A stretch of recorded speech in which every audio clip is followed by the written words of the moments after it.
Bonjour. Dans cette vidéo, nous allons reviser ensemble certaines notions vues dans le cours de graphisme vectoriel 1. Notez que les fichiers utilisés dans cette démonstration sont disponibles dans votre dossier de cours. Je vous invite donc à ouvrir ces fichiers et à réaliser la démonstration en suivant la vidéo.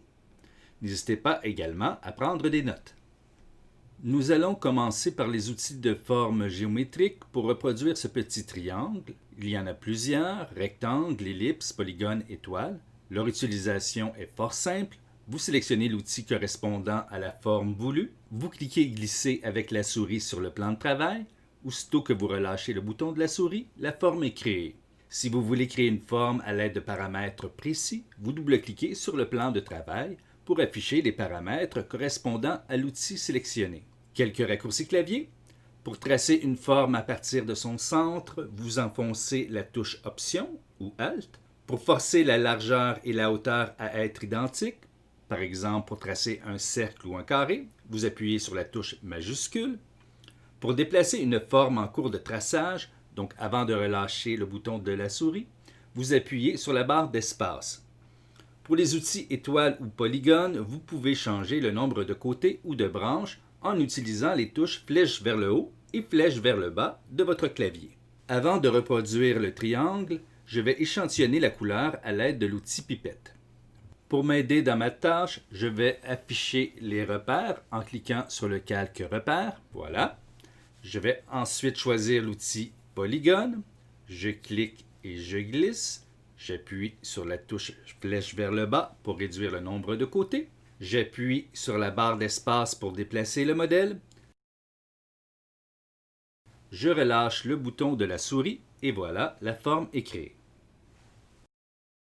Nous allons poursuivre avec l'outil concepteur de forme. C'est un outil qui permet, un peu comme le panneau Pathfinder, de combiner ou d'enlever des sections formées par la juxtaposition de plusieurs formes. Dans cette démonstration, nous allons dupliquer 3 fois la forme de base, le triangle, puis enlever certaines parties avec l'outil concepteur de forme pour arriver au modèle final que nous visualisons ici. Donc, je sélectionne la forme de base avec la flèche noire. Je le glisse vers le bas en appuyant sur la touche Option pour créer des copies. Notez que j'appuie en même temps sur la touche majuscule pour que les copies soient parfaitement alignées avec l'original.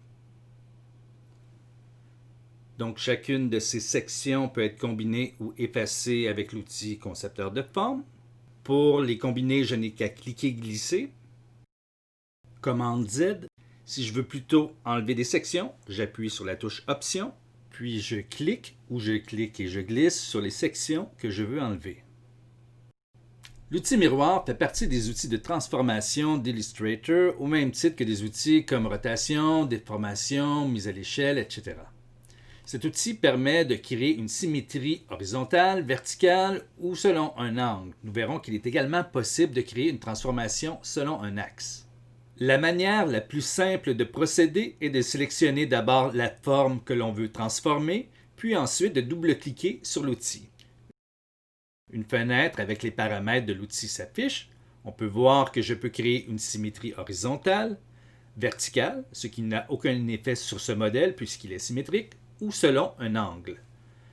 On peut également constater que je peux créer une copie ou appliquer la transformation sur l'original en appuyant sur OK.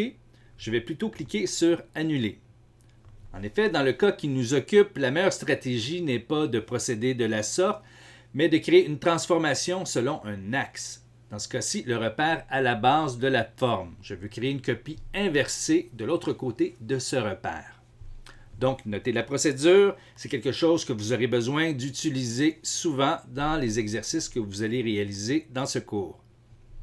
Pour créer une transformation selon un axe, c'est la même procédure pour tous les outils de transformation. 1. Vous sélectionnez la forme à transformer. 2. Vous sélectionnez l'outil, un seul clic. 3. Vous appuyez sur la touche Option. Vous remarquez que l'apparence du curseur va changer pour afficher maintenant 3 petits points. Et finalement, 4, vous cliquez sur l'axe de transformation, dans ce cas-ci, le repère. La fenêtre avec les paramètres de l'outil s'affiche alors. Je choisis l'axe horizontal, je clique sur le bouton Copier, et voilà. Celui-là sera rapide. La fonction « Répéter la transformation », raccourci clavier commande D, va vous permettre, comme son nom l'indique, de répéter plusieurs fois une transformation, que ce soit une rotation, un agrandissement ou, comme ce sera le cas ici, un déplacement et une copie. Je sélectionne la forme, je la déplace en appuyant sur la touche Option pour créer une copie. Ensuite, j'effectue le raccourci clavier commande D une première fois sur mon clavier pour appliquer la fonction, puis une seconde fois. On peut constater que l'on peut appliquer la transformation plusieurs fois d'affilée. Nous allons maintenant utiliser les fonctions d'association et d'alignement pour positionner ces trois formes comme sur le modèle. Je sélectionne les formes en dessinant un rectangle de sélection autour d'elles. Automatiquement, les icônes d'alignement s'affichent dans la barre de contrôle. Si la barre de contrôle n'est pas visible, vous pouvez aller la chercher dans le menu Fenêtre. Ces icônes permettent d'aligner ou de distribuer des points d'ancrage ou des formes sélectionnées. Vous avez tout d'abord les 6 icônes à gauche qui permettent d'aligner des éléments selon la façon décrite sur chacun des petits icônes, que ce soit à droite, à gauche, en haut, en bas ou centré de façon verticale ou horizontale. Par exemple, pour aligner de façon centrée ces trois éléments, je n'ai qu'à appuyer sur ce bouton. Cependant, comme ces trois éléments sont eux-mêmes constitués d'autres formes, cela va aligner tous les morceaux entre eux plutôt que d'aligner seulement les trois principaux éléments. Pour éviter cela, je vais associer les morceaux de chacun de ces trois éléments. Je vais sélectionner chacun des trois éléments et associer ces morceaux en appliquant la fonction.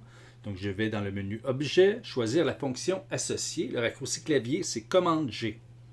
Si j'applique maintenant la fonction d'alignement, vous voyez que les éléments associés ont été alignés.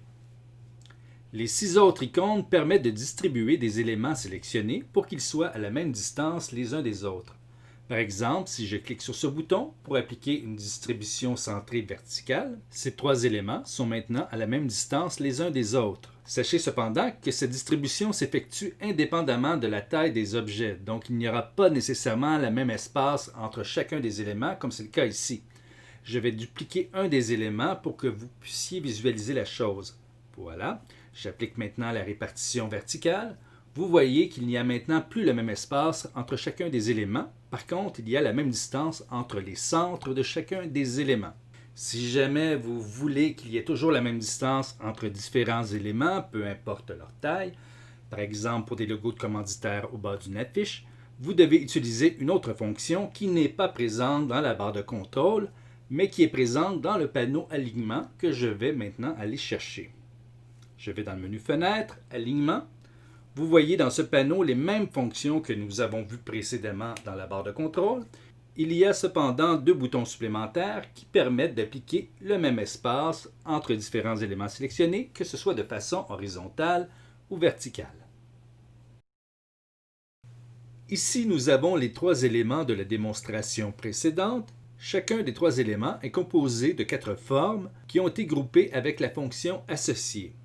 Les 3 éléments principaux ont été eux-mêmes groupés entre eux en utilisant la même fonction. Vous voyez que si je clique sur l'un des 3 éléments, les 2 autres sont automatiquement sélectionnés, ce qui me permet de les manipuler en même temps. Il y a donc possibilité d'avoir plusieurs niveaux d'association d'éléments. Ce que nous allons voir maintenant, c'est comment manipuler des formes qui sont à l'intérieur d'un groupe ou d'un sous-groupe sans avoir à dissocier les éléments qui les composent. Première méthode, le mode isolation. Quand vous double-cliquez sur une forme, automatiquement le logiciel bascule en mode isolation, isolant l'objet sur lequel vous avez cliqué. Ce dernier apparaîtra en couleur, tandis que le reste de l'illustration sera grisé. Seul élément isolé peut être sélectionné et manipulé. Si vous double-cliquez sur un groupe d'éléments associés, c'est le groupe au complet qui sera isolé, comme c'est le cas ici. Comme je l'ai dit, dans cet exemple, il y a plusieurs niveaux d'éléments associés. Si je veux accéder au sous-groupe d'éléments associés, je n'ai qu'à double-cliquer dessus, ce qui me fera passer au 2e niveau. Je peux même aller plus loin et isoler une forme en double-cliquant dessus.